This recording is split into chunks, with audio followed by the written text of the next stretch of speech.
On invite à nos échanges François Pochard, spécialisé en droit de la propriété intellectuelle. Comment vous percevez ce débat et ces enjeux?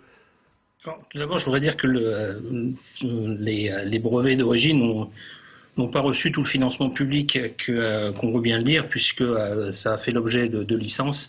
Et donc les laboratoires Moderna et Pfizer notamment ont pris des licences de cette technologie, donc contribué financièrement à ce développement. Et donc sans les brevets d'origine, je dirais, il n'y aurait pas aujourd'hui une technologie ARN messager qui permettrait de fabriquer des vaccins.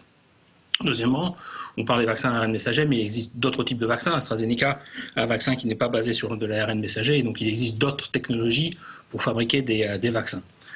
Ensuite, sur cette question simplement de la levée des brevets, vous l'avez rappelé, pour ce qu'on appelle les petites molécules et les maladies chroniques, ça peut être une solution, notamment pour le traitement du sida. Actuellement, nous avons un problème, je dirais, plus ponctuel, et j'espère que nous sortirons de cette pandémie très rapidement.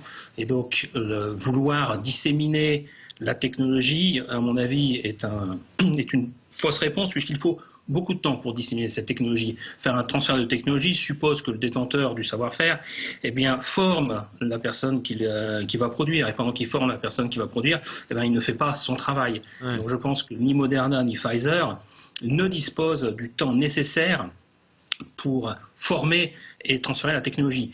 Et puis j'ajouterais que transférer une technologie, une fois qu'elle est transférée, cette technologie, il est difficile de lobotomiser, je dirais, la personne à qui vous l'avez transférée. Donc une fois que la technologie est transférée, je dirais, elle n'est pas perdue, mais il est très difficile de mettre un frein à la récupération par votre licencié. Donc ça suppose des accords complexes, ça prend du temps. Et dans ces conditions, je pense qu'améliorer les capacités de production par des accords qui sont des accords de type, je dirais, flaconnage ou embouteillage, comme pour Sanofi, permettrait sans doute d'améliorer le procédé. D'ailleurs, à ce titre, je vous donne rendez-vous à 16h dans Périscope, puisque Pascal Perry recevra Stéphane Bancel, le patron de Moderna. Parce que c'est vrai qu'on a envie d'entendre les labos là-dessus. Pourquoi est-ce qu'on n'irait pas plus